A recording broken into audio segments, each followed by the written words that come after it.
There's also, as far as the nervous system is concerned, if I have headphones on, then it's like you don't have peripheral vision, you don't have peripheral hearing, you just have what's coming through. There's the safety thing. Most of us feel more safe with peripheral vision. So the nervous system recognizes that. And I feel, for me anyway, a similar thing with hearing. Cue music.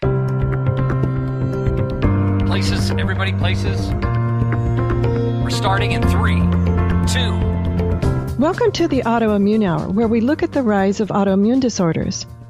I've brought together top experts that range from doctors, specialists, nutritionists, researchers, and even those recovering from autoimmune to bring you the latest, most up-to-date information about autoimmunity and how to live your life uninterrupted. Thank you for joining us here on the Autoimmune Hour with Sharon Sayler. Always seek sound legal, medical, and or professional advice regarding any problems, conditions, and any of the recommendations you see, hear, or read here on the Autoimmune Hour, Understanding Autoimmune, and Life Interrupted Radio. Join the Autoimmune Hour's Courage Club. Sign up now at understandingautoimmune.com. Now, back to your host, Sharon Sayler. Welcome, everyone, to the Autoimmune Hour. I'm Sharon Sayler from SharonSayler.com, and as always, it's my honor and pleasure to be with you here tonight on another brand new episode. I hope the sound's okay. I had to put my headphones on. I'm in a noisy location, and so we're just going to go with it. And speaking of sound, we've got Sharon Carne from the Sound Wellness Institute back on. She and I were chatting a while ago, and she was talking about how sound and the nervous system. And if you've been following the show at all, I'm really understanding now that a big part of autoimmune is a dysregulated nervous system. And so when she said, Sharon, sound is the food for the nervous system, I'm like, let's hit record. So Sharon Carne, the CEO of Sound Wellness Institute, and she's also an author and an international speaker and trainer and director of training and development, a publisher, musician, and a recording artist. Whew, I'm tired with just that, but you're going to see how fantastic she is when she talks about how sound and music, but sound in general, can affect our well-being for the positive and sometimes not so positive. So welcome, Sharon. Thanks for being on the show. Thank you so much, Sharon. I'm really looking forward to this conversation because sound as food for the nervous system is so profound, and I can hardly wait to explore all of the ways that sound can do that. Okay, so you got me intrigued. I understand what food is, and I understand what nourishment food can create. How did you come up with the idea that sound was food for the nervous system? The main way that the nervous system responds to sound is with the release of hormones. And if it's junk sound, then you get the release of stress hormones. If it's nourishing sound, you get the release of hormones that support the parasympathetic nervous system, calm and relaxation, digestion, all of those things. And it's mostly the response of the nervous system very actively to the sounds around us. It's responding even if you walk into the grocery store and there's always music playing, or the mall or the forest. Our nervous system automatically responds with the release of hormones that supports either health or not health. Wow. I'm intrigued because having teenagers be in my life before, I would have said a lot of their sounds were junk sounds. And yet when I would ask them, at least turn it down, they would say that it was calming, although it was not calming to me. So it's not, obviously, probably not universal specific sounds. Such a fabulous point, Sharon. And I can tell a great story about this with our own son when he was 16. We all respond to sound, and sound is food for our nervous system. However, we all respond uniquely to sound. And that's something that we don't always recognize in our everyday world. Our son, when he was 16, went into a clinical depression. We went to see the doctor, the school counselors, and worked with everyone to help support him. And the doctor, of course, prescribed medication. He took one and he said, Mom, I don't like the way my brain feels on this stuff. So we threw it all down the toilet. and I put dark stones in his room.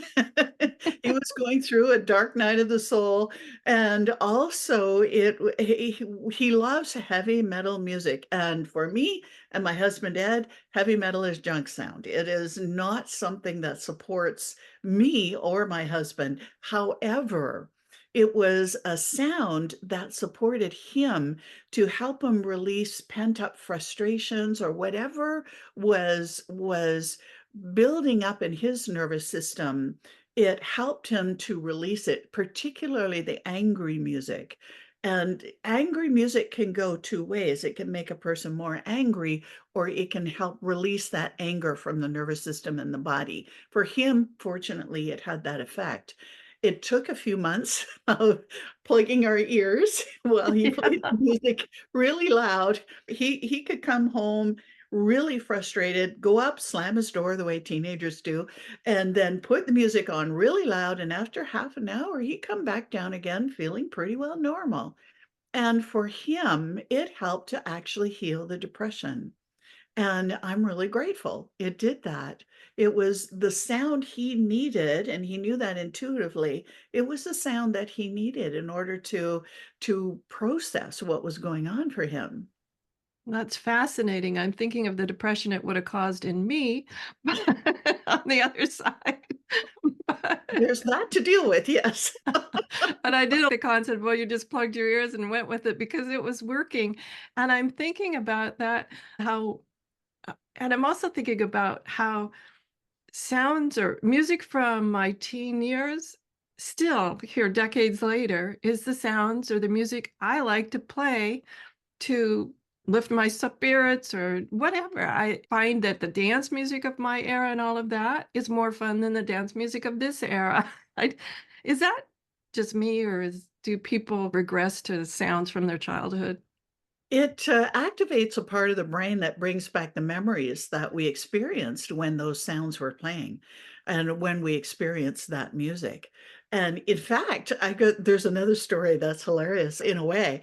We have a grocery store in our neighborhood, and our neighborhood is about probably 40 years old. And so there were a lot of baby boomers who settled there. I'm in a baby boomer age, and when their kids were young. And the neighborhood grew up, and the store was so fascinating. One of the grocery stores always played music from the 60s and from the 70s. That music that this age range grew up with in their teenage and early 20 years. And it was the most successful grocery store in the city because going in grocery shopping, people would be whistling and singing away to their favorite tune, putting more things in their cart. There are a lot of studies in marketing that say if you play the right music in stores, people will fill up their carts more. And boy, did they nail the community. They knew there was a high percentage of baby boomers at that time. It's changed now. At that time, it was the best store or making the most profit in Calgary. It was fascinating. That is amazing. It reminds me of a coffee shop recently. I used to like to go to the coffee shop, but then they started allowing their lead employee to choose the music. And so each time I went in, it was different. Sometimes it was music soothing to me, or it was from my childhood, or other times it was music I wouldn't have even called music. And so that's just me. I'm just like, what is this noise? And I find that fascinating that I really, because it's unexpected now, I don't know what I'm going to get. I'm actually choosing other coffee shops that are more expected, even if it's not my preferred music. Mhm. Absolutely, and we do that too. In fact, if the music is too loud, I'll usually go up and ask if they can turn it down. I did that in one popular restaurant here quite a few years ago in Calgary, and they're the upbeat kind of modern menu, a chain restaurant, and they had their music playing really loud. The strategy for playing loud, fast music, and let me backtrack to how this works on the body because the beat of music will change your heartbeat. And your heart, or if I can rephrase it the other way around, your heart tries to match the beat of any music around you. And they found in grocery stores, if you play slow music or their favorite music of the community, they're going to put more stuff in the chart and sales go up to 40%. In restaurants, if you play music with a fast beat, it speeds up the heartbeat. You eat faster. The music is so loud, you can't communicate with the people you came with unless you're yelling. And then people eat faster, so they clear the tables and they sell twice as many tables and twice as many meals. And so when I asked the waiter to turn the music down, he said, "Oh no, our head office has required us to keep the music at this volume because they know this volume level will sell more meals." And there is still another restaurant in town where they do that. We've asked them to turn it down and they say, "We'll try." They don't they don't really. So I don't go there anymore, or I'll use the outdoor patio where it's not too bad. And it's a strategy, and we don't always realize, and for those people who run the coffee shops and the restaurants, they need to know their audience, so they play the music that will keep people there longer, maybe buying more drinks or support their audience, so they keep coming back. It's fascinating. It is, and if you think about how subtle the maybe manipulation is too strong a word, but that's the only word that's coming to mind. Community. Maybe you guys have a better word for it, but how subtle that is. And obviously, when you say it, I'm like, oh, makes perfect sense. Yeah, you'll have a higher churn rate if it's an uncomfortable situation. I don't know about repeat rate though. I imagine if it's just a certain level of uncomfortable, but the food's good enough, I would go back. But I'm not sure about if how often I would go back if I'm always coming out of there going, "Oh, my ears hurt." Not only that, but loud, fast music, if it's annoying you and it's not music that I could say nourishing food for your nervous system, then you come out of there with elevated stress hormones. Not only you've had your meal, but you have elevated stress hormones from the music, which interferes with digestion. And so you may not really have as enjoyable experience as if it had been a place where it was quieter or more relaxing music playing, which supports digestion. Now, how fast does it work? Let's say we're in one of those places and I don't know, I come out higher stress than I went in. If I step into my car and turn on something that I find relaxing, how fast does it work? Does it work fairly quickly, or do I have to listen to hours and hours of what I find relaxing? It takes 4 to 5 minutes. Oh, that's not that's not bad at all. Yeah, it's not a snap of the fingers, guys, but 4 to 5 minutes, I think that's about less than a drive home for most people. Yeah, and that's a great question too. And we actually did a test on that, Sharon, which was so fascinating. I was doing some work with a technology company downtown and with kind of wellness days. And one of the presentations and explorations we did was on what kind of music would be good background music for when you're at work at the office. And so there were a few engineers there, there was reception staff and a couple of management people at this exploration. I had created a 15-minute track of different kinds of music with a heartbeat that is 60 beats per minute. Now, the medical system says a relaxed heartbeat is somewhere either between 50 and 70 beats per minute or 60 and 80, depending on what studies you're reading. So I usually go with 50 to 70 because 60 beats per minute is a second. So it's 1,000, 2,000, 3,000. So if you're playing music at 60 beats per minute, and it takes about 4 to 5 minutes for your heartbeat to come to 60 beats per minute. So that relaxes the breathing, relaxes the brain waves, and then you're more focused. You have a relaxed body and a clear mind, which is a really good thing to have when you have a lot of work to do. And so one of the engineers had a Fitbit on, and he took it off and then measured every single minute. He measured where his heartbeat was. And it was fascinating. I had a 15-minute track of different kinds of music that would help people relax. So each people could test for themselves, knowing we have individual response, which one worked best. And he found it took him 6 minutes. His heartbeat started at 70, and within about 6 minutes, it was down to 60 and it stayed there for the rest of the track. He was blown away. It was fascinating. He measured his heartbeat as it lowered and lowered and lowered all the way down to 60. So it works quite well with most people.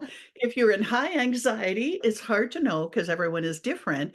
Theoretically, slow music will help the heart to settle down, which helps to release or relax the nervous system or reduce some of the stress hormones and increase some of the relaxation hormones, the dopamine, oxytocin, and serotonin. All of those are responses from the nervous system. Pain relieving endorphins are released by the nervous system to the right music for you. That's fascinating. I'm thinking of a workplace I went into, and they have a wide demographic of different ages of people. And I saw a lot of the young people had noise canceling, at least that's what it looks like to me. I'm no no expert about these headphones, but these noise canceling headphones on and listening to music according to most of them. Some of them were listening to podcasts and things, but I found that fascinating how instead of a overall music track in this place that everybody chose their own music, which I thought was interesting. But where I'm going with this question is I find headphones annoying. I find my voice sounds different when I talk with headphones on. Does hearing the music through headphones or through the atmosphere, is it different how we respond? There, I would say it's more unique response and also how the headphones fit because there's pressure on the ears. And there's also, as far as the nervous system is concerned, for me, and here I'm speaking with myself, Sharon, if I have headphones on, then it's like you don't have peripheral vision, you don't have peripheral hearing, you just have what's coming through, either noise cancellation or what's coming through the headphones if you're listening to music. And so there's the safety thing. Most of us feel more safe with peripheral vision because we can see a little more. So the nervous system recognizes that. And I think I feel, for me anyway, a similar thing with hearing. It feels like I can't hear if anything's coming up behind me or beside me. It can create a little bit of release of stress hormones because there's a feeling of not feeling safe, that our senses are cut off in a way. Does that make sense? That's brilliant. My goodness, you were talking to my nervous system right there, going, that's it. That's why headphones annoy you. A lot of us with autoimmune have trauma in our life. It's not an unknown phenomenon. There is research that says that's one of the markers that may lead you to autoimmune. It doesn't mean it always will, guys. Don't take it as that, but they have noticed that people with trauma in their life have a higher tendency to come down with an autoimmune. And so safety is a big thing if you've got that in your past and you want to think about it. And I just want to make sure that people understand this doesn't always have to be, as I hate these labels, but these are the labels, the big T traumas. This can be little T traumas. It can be grief. It can be any sort of shock to your nervous system. It doesn't have to be some sort of thing when, oh, Sharon, you said the word trauma and you're thinking something absolutely huge and catastrophic. It could be other things that upset your feeling of safety. And I had never thought that that's what the problem with headphones, especially noise canceling headphones, is. You're right. It is an immersive experience, which is nice. But wow, that just clicked with me like, wow, Sharon is absolutely spot on with that feeling of safety disappears because of my peripheral hearing is gone. I'm now just relying on my peripheral vision, Mm, which my peripheral hearing is more 360, actually. yeah. Yes, it is. And when you have the headphones, especially noise canceling, it's like your peripheral hearing is like right here. It's not around you. We get so much information through all of our senses, and hearing is a big one. Wow. Oh my goodness, that just sparked so many ways that I want to go with this conversation. Okay. So, like I said, I'm not saying that I don't like headphones. I understand the purpose of them, guys. If you like them, go with it. But man, that makes so much sense. It makes me feel confirm my sanity about why I don't like headphones. Much appreciated. Thank you. Thank Awesome. you. Now, what are some other ways our senses pick it up? Sometimes the beat is so loud I can almost feel it in my bones, so to speak. What happens to our body when we're in one of those immersive experiences where you almost feel the vibration of it? Oh, definitely we feel the vibration of it. And what a fabulous question, Sharon. So yes, let's take a look at an example of you stop at a stoplight and a boom car is stopping beside you in the lane, and you can feel the low vibration of the bass right through your whole car, Oh, right you're through. getting me antsy just thinking about that, but go Yeah. ahead. Sound goes through you. Every sound you experience in your environment goes through you. In fact, the body is such a wonderful, I'm trying to think of the right word, it amplifies sound in a way, but it's also receiver for sound. And the sound goes through the fleshier parts of your body 4.5 times faster than it goes through the air. Sound goes through your bones 12 times faster. That's why we feel it in the bones. The lower the sound, the more we feel it, the higher the sound, the less we feel it in our tissues. It's still going through us. It's affecting us in different ways. Another thing I wanted to add to this is that our cells have receptors for sound. There are skin cells, all of our cells, the whole body communicates with sound, actually. And there are receptors for sound in the front of the body, in the skin, and in the back. There are more in the front. If an ambulance drives by with the sirens blaring or a fire truck, I'm sensitive to loud noises. So I'm always doing this. And then I turn. Fingers in their ears, yeah. Oh, yeah. I cannot handle close proximity of a siren because it hurts, causes me pain. And so I'm always closing my ears, or at least one of them that's adjacent to the main noise. Also, I turn my back. There are fewer receptors for sound in the back than there are in the front. Many people will do this. They'll turn their back to an annoying sound. And the cells themselves, there's some research that comes from the bone. One of the research institutes in Denmark, now the name is gone, for advanced physics, they found a sound wave called a soliton. We believe our nervous system, the way we're taught, our nervous system works on electrical chemical reactions at the synapses of the nerves. So if we have a nerve synapse here and a nerve synapse here, in this space is a chemical electrical reaction that transmits information. It's also believed that if a nerve cell has a stem, many nerve cells have a stem to it and a skin to the stem of the cell. In the fatty layer in that skin is where a sound wave called a soliton travels. So it travels along the nerve cell and is also transmitting information in a slightly different way. And sound and light are closely related within our bodies too. So we get information that is communicated all through our body by sound. Also, another interesting thing, which is why I think probably our nervous system responds to sound as food, is that vagus nerve, which is it originates in the brain stem at the back of the head. If you point your finger right into that little dent at the base of the skull is where your vagus nerve is, or it originates. And the vagus nerve is called the wanderer.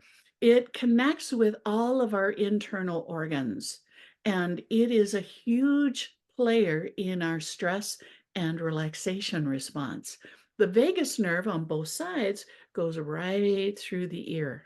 And it's assumed, I'm not sure exactly how many studies are done on this, it's assumed that sound affects the vagus nerve.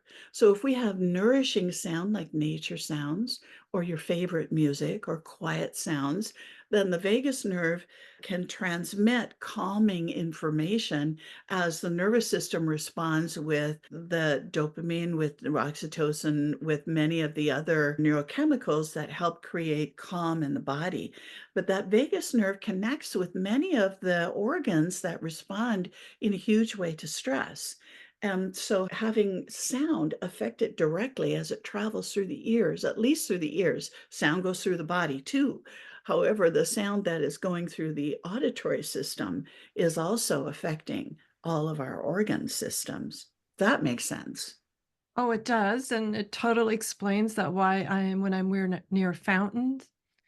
Oh, it does, and it totally explains why when I'm near fountains or waterfalls, my bladder gets activated. Yeah. Sorry, not to be too gross, community, but that came through my mind. It was like, wow, makes perfect sense why I hear the noise. Oh, and the 3 healthiest sounds there are for the human being are actually water sounds and wind and birds. Healthy, healthy sounds, high nutrition for the nervous system. For most people, we still have a unique response. However, for most people, those sounds are really nourishing. I'll say most birds. How's that? Can I put an asterisk by my birds? Yes, you can, Okay. because some of them are annoying. Yeah. For me, some of them, the pitch or whatever, the tone or the intensity, yeah. But yeah, no, I agree. I think a walk in nature is beyond just the obvious, being out, moving your body, all of that. The sounds are so relaxing. You come away just feeling completely relaxed. It's amazing to me. And I know that's the Japanese, they call it forest bathing, I think, something Mhm, like that, where they mhm. go out and immerse themselves in the sound of nature and find it incredibly relaxing. Speaking of relaxing, I know you work a lot with things like tuning forks and Buddhist bowls. I probably am not saying that what they are, but the singing bowls. Talk to us about these other, maybe manufactured's not the right word, but these other ways that we can produce soothing, calming sounds if we can't get out and listen to birds or whatever. Oh, that there are many solutions online, of course, on YouTube. You can Google relaxation music, even relaxation music in specific frequencies. That if you find a certain frequency, 432 hertz or 417, one of the solfeggio frequencies, that's a whole other topic. Oh, you're However, speaking masters. How would I figure out a frequency I like? Let's feel, bring this back down to kindergarten. yeah, how it feels when you're listening to the music. If Okay. you get an automatic, that's nervous system reset. Oh yeah, I've been in those situations where I just feel the body ease into itself, just totally melt. And so Yes, that's when that hurts is a good thing. your body knows, and just follow. If you have that big breath, you have a big breath in and a big breath out, that's the nervous system resetting, and that's the relaxation response starting, and the body just does that. When I'm working with one-on-one or working with groups, I'm always watching for the big breath, I call it. That's the reset. Or with myself, it can take 4 seconds of listening to bubbling music, and I'm just or bubbling sound water, and I'm just it's right away. So listen to your body. Your body knows, and it'll respond immediately to the right sound for you. Okay, so we can get back into the discussion of the science of it now that I understand what we're talking about. I'm like, how would I don't have a Hertz meter here. How would I know? Yeah, listen to your body because it knows. And we spend so much of our lives up in our head, and I am so guilty of this, that I've learned over the years to become more present in my body and understanding the signals that the body gives when it's overstressed and relaxed. As far as managing a dysregulated nervous system, then it's important to know what your body feels like when you're becoming more stressed and what the body feels like after that big breath, I might say, after you've had that reset.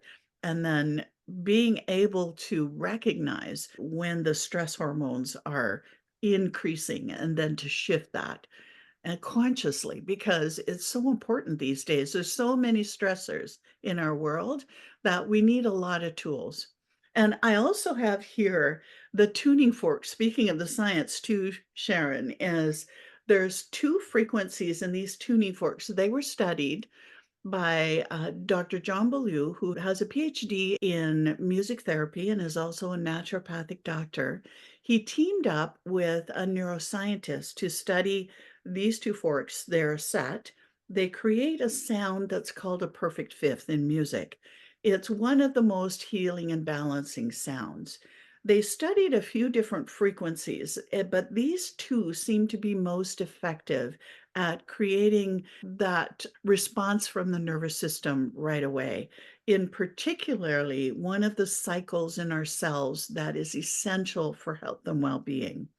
In the 1990s, there was a great deal of research into a cycle called the nitric oxide cycle. It was discovered that nitric oxide is a tiny little molecule with the biggest job in our body. It's involved in every metabolic function our body has. Enormous job. And when that's a natural cycle in the cells that increases, it's like a breathing. It increases for 3 minutes and then it decreases. So it's like a breath in and then a breath out, a breath in and then a breath out. If something needs to trigger the immune system, then it activates right away, creating the right neurochemical response that will create an immune response. Now, the nitric oxide cycle, if you're stressed or if a person is really stressed, that cycle is depressed, which means that our body isn't functioning as well as it could. So their question in their research was, can a sound stimulate that cycle completely naturally?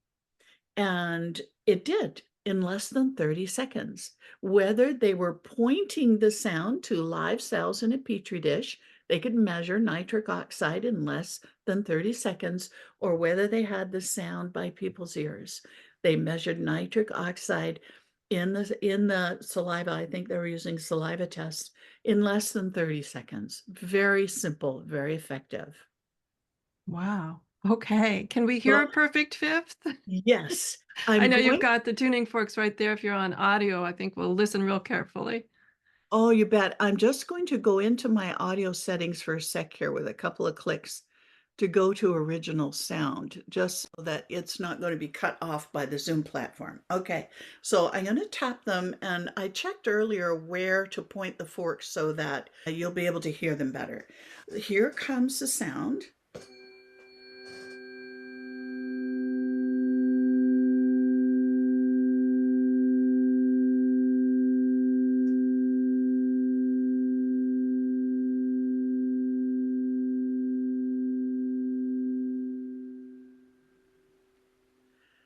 That was pretty amazing. I felt over here we are over a recording platform, and I could feel a difference within my system.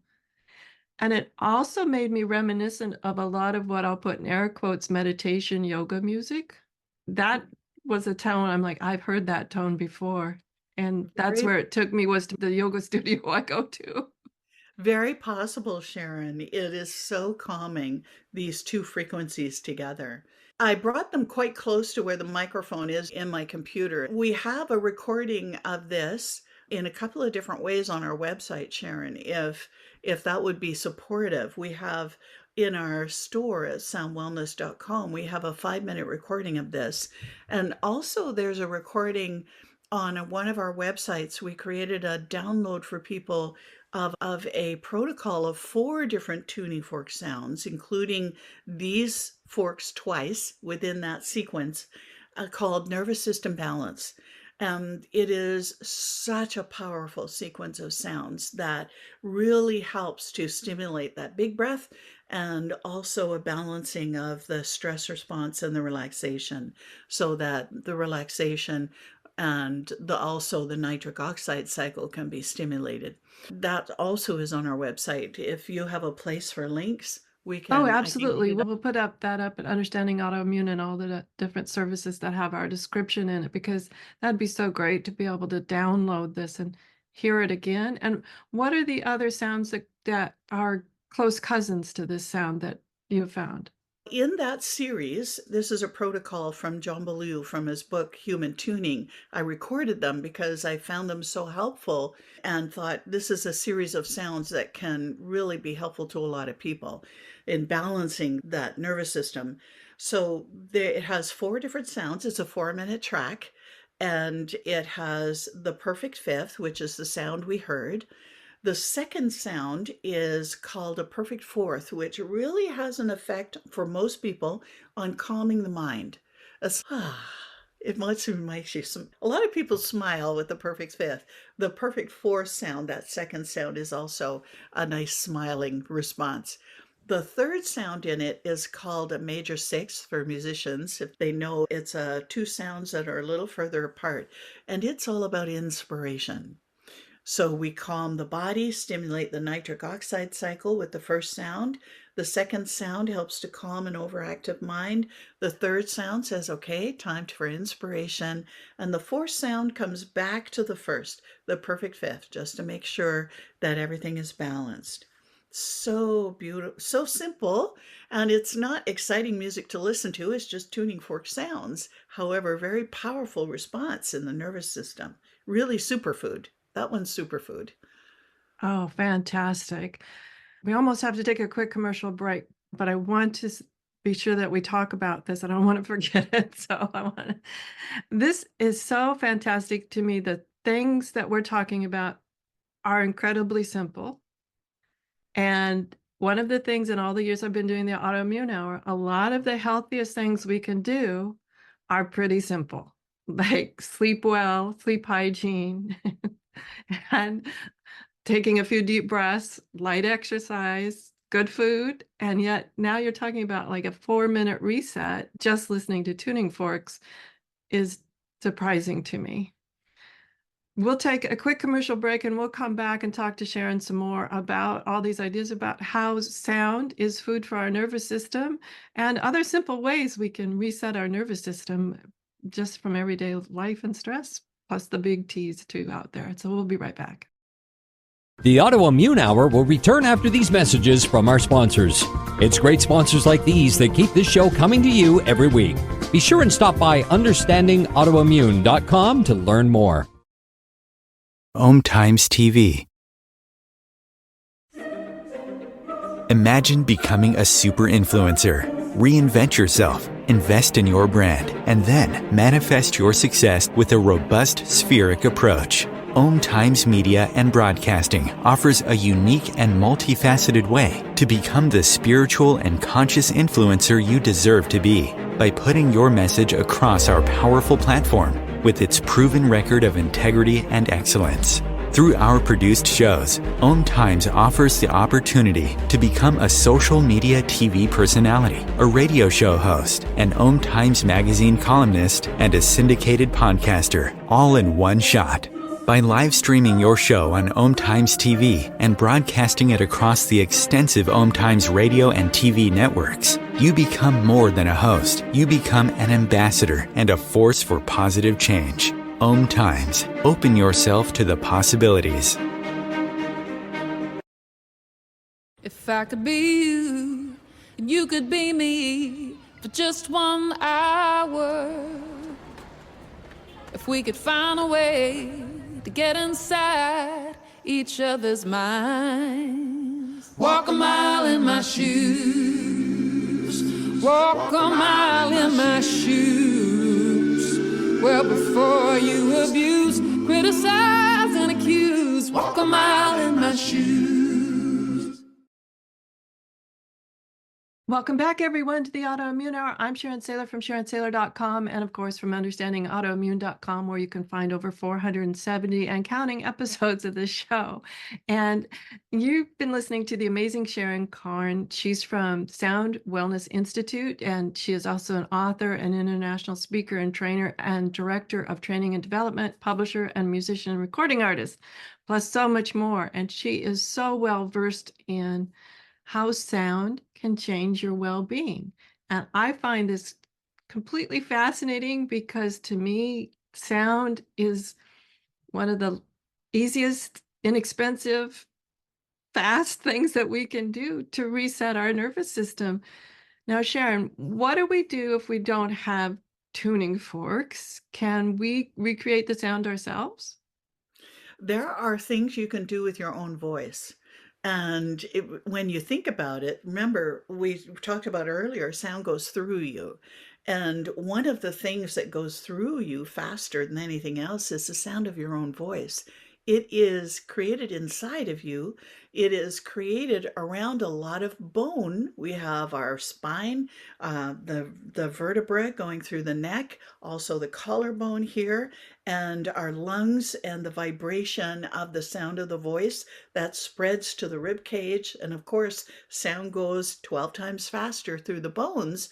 So with every sound that your voice makes, you give your entire body a sonic massage. I call it a sonic massage because sound moves your atoms and your molecules, including the sound of your own voice. It's moving every atom in my body as I speak. And there are certain sounds we can make along with our intention that can really, really help to calm an overactive nervous system down.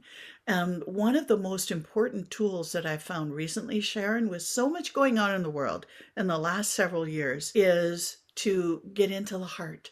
Bring your awareness into the heart. It's called heart-brain coherence or heart coherence. And it can begin, like you said, with simple breaths, just breathing. I always like to imagine that my nose is in front of the heart, the physical heart. I'm So sorry, that's can such a you imagine? picture. Okay, No, I know it's a funny picture, you but distracted imagine me your just with nose that picture. Okay, so let's back up. We imagine our nose is on in our front of heart the or in heart. front of our heart? Yeah, just plant your nose right in front, right on top of the skin. I always see it that way. It looks goofy. However, what we want to do is breathe into the heart. We spend so much time up here in our brains, and what really guides our lives is the heart. And it's so easy to forget that. So, one way to help us bring our awareness into the heart is to imagine that nose is in front of the heart and breathe in. Just playing with the idea. You can breathe out through the nose or breathe out through your mouth. Either way works. But breathing into the heart and breathing out from the heart so it centers your awareness into the heart.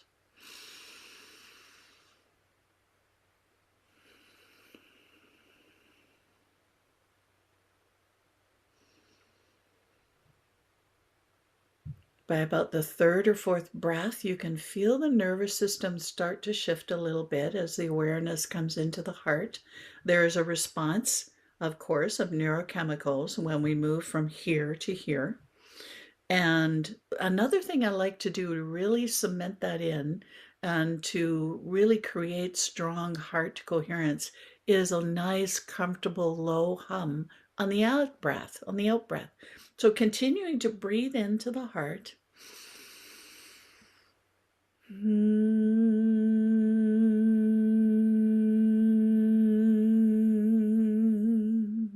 That beautiful vibration you can feel in the skin, in the flesh, in the bones. And that really helps to center your awareness into the heart. It's the heart that guides our lives, and we forget. And when we bring that awareness back into the heart, it helps to stimulate the nervous system into releasing more of those chemicals that create more balance and stimulating that parasympathetic, reducing the stress hormones. Can you feel the difference? Did you try the humming? I didn't try the humming because of the sound counteracting your sound. I wanted everybody to feel it, but I could feel your humming, which was interesting to me, that I could feel it across the Ethernet here that you were humming. I'm curious about the sound, though. Did you make a specific sound, or can any hum that feels good to us work? Any hum that feels good. Any hum. I just trust whatever comes out of my mouth for the sound. I'll I say for just the sound. for the sound, yeah. I'm not so We sure have I to feel that qualify way about that. other things. For me, Yeah. I trust your mouth, but mine I don't always trust. Oh, absolutely. But when we center our awareness into the heart, then we expand the heart field. The heart has this huge magnetic field around us that can be what's the right word? not stabilizing. I was going to say destabilizing. That's not I correct. think it's destabilizing. Thank you, destabilizing. And as we bring our awareness into the heart, then we're stabilizing. The brain, I always feel that the brain's job is to support the heart. It's our heart that guides us. It's our heart that can make decisions. It's our heart that's connected to the larger picture of our lives and the larger picture of our connection to our spiritual selves. The brain cannot do that. The heart can. And so when we bring our awareness into the heart, we're settling ourselves into that larger, multidimensional being that we are, allowing the brain to go, "Phew, I don't have to do all that. Okay, I'll support you, heart. I'm good at that." I can do pros and cons and all that stuff, and let's just settle. The heart sends more information to the brain than the brain sends to the heart. We create an appropriate alignment for our energy and our nervous system when we have our awareness in the heart. That's beautiful. I'd heard that before, and then the brain part of me goes, I don't want to always release control over here. But I have found for me the most successful decisions I've ever made are the ones where I took the time to go inside and ask all parts of me, okay, let's have a discussion here. And most of the time, the heart discussion wins. They know intuitively what's right for me. And that doesn't mean that's the right decision for everybody, but it's interesting that it's sometimes people in my world will say, why'd you make that decision? And I have to say, it just felt right. Hmm. And that's usually the one that sometimes we give the gut credit for, but it sounds like maybe the heart was in there too. I agree. I agree. The gut response and everything is so deeply connected, but the heart is the central. To me, it's the center of everything. The center of everything. And the gut response sends information, of course, to the heart and to the brain. Brain sends it, but the heart is the center. It's at the center.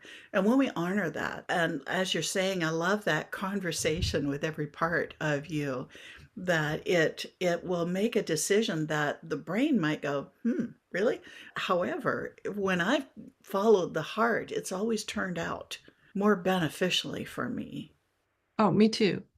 Hmm. The hard part for me was learning to trust the heart. Because I think back to teenagers, whatever, those heartbreaking different scenarios you have through your life. And I find it fascinating we use the word heartbreaking. I think it's fairly accurate, actually, but luckily the heart is an amazing organ. But I find it fascinating that those are the times, even in those moments of the best, I'm going to use the best pain, because those were the ones where amazing insights or changes came about in my life. I made different decisions. I made better decisions. Were always those that definitely had long conversations with my heart and my gut too. We just have, about 5-6 minutes left. What haven't I asked you? You are such a wealth of knowledge about sound and how healing it is. And it's, to me, it's like cheap and easy. Then It why don't we is. use it? Maybe because it's too cheap and easy, right? Yeah, we often go for the more complicated things, but cheap and easy, and the voice, especially the voice, your favorite music, downloadable recordings like the tuning forks, they have good science behind them and can create a shift.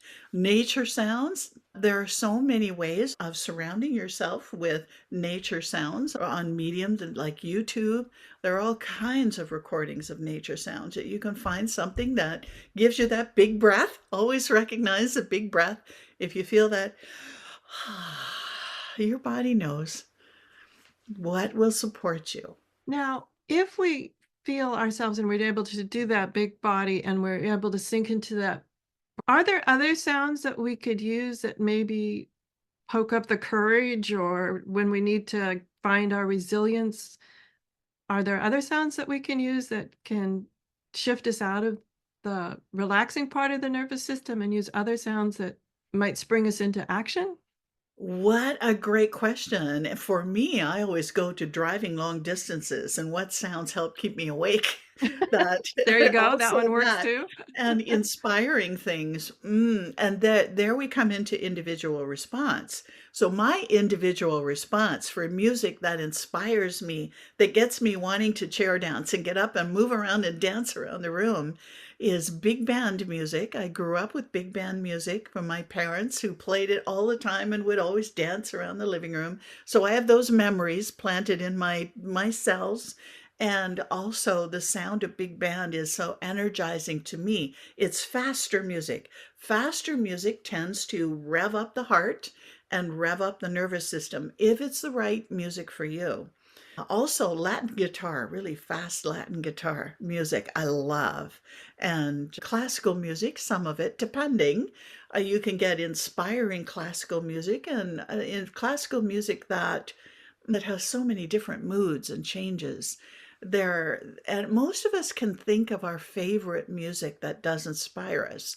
You can also think of movie music when we get to the hero genre, the superhero genre. The music for that is always inspiring music. It's broad and it's strong and it's, oh, let me think. Da da da da da da da da da da da da da da. Does it something like that that just is like trumpets blaring and let's go, let's go, let's go. The superhero genre is full of inspiring music that uses the sound in order to create that sped up heart and that everything is possible feeling. I love that music is so versatile that we can speed ourselves up, everything is possible, and slow ourselves down to, okay, let's just, yeah, everything's possible, but let's just take a break here. Yes. Yes. That's fascinating. Share with everybody about where they can find the downloads that you have and the information, and they can find more about you and the Sound Wellness Institute. Please, Sharon. Oh, thank you, Sharon. The nervous system balance, go to soundwellness.com/balance. And you'll be able to download that 4-minute recording from there, soundwellness.com/balance. We also have the 5-minute recording of the Perfect Fifth tuning forks in our store as a free download. There on soundwellness.com. I think it's on soundwellnessinstitute also.com, where you can click on the store and look for free downloads. You'll be able to download it there. Our YouTube channel is full of sound baths and bubbling water and relaxing music and information, so that you can find some fun things there too. And our courses, if you're interested in learning more, you can find out more about those at soundwellnessinstitute.com. Oh, fantastic, Sharon. Can you take us out on maybe just 30 seconds and play one of the bowls that you... Oh, incredible. Oh, that's a beautiful one. If you're listening just to the audio, explain what kind of bowl that is. That's beautiful. This is a very large Tibetan singing bowl that is several hundred years old, and it has a gorgeous sound. One of my friends nicknamed it Incredibowl, because it just has a beautiful sound. And I like using the gong mallet with it because it brings out the different levels and layers of sounds that this bowl has. Okay, so here is the sound.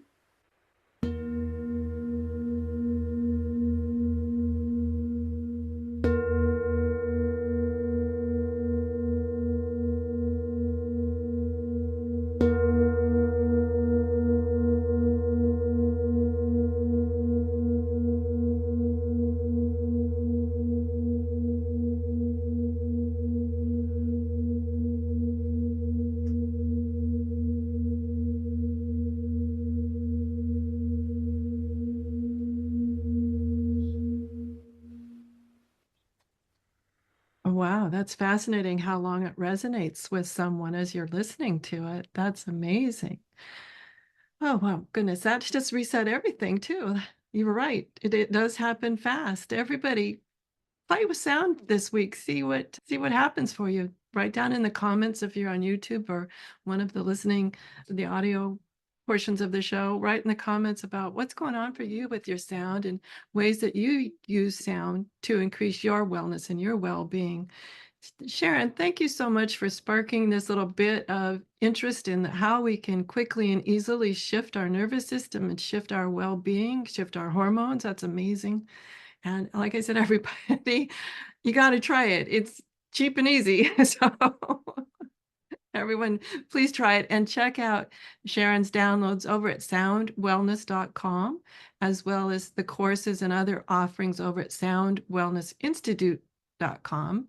And that's Sharon Carne. Thank you so much, Sharon, for sharing all your wisdom with us today. It's been fantastic, like always. Oh, thank you so much, Sharon. I love our conversations. And everyone, have a great week. Whatever your adventures, join me next week for another brand new episode. Enjoy. The information provided on the Autoimmune Hour, Understanding Autoimmune, and Life Interrupted Radio, including the websites understandingautoimmune.com and lifeinterruptedradio.com, plus social media, is for educational purposes only. What you read, hear, and see on the Autoimmune Hour, Understanding Autoimmune, and Life Interrupted Radio, and its websites, and other media outlets is based on experience only. The information should never be used for any legal, diagnostic, or treatment purposes.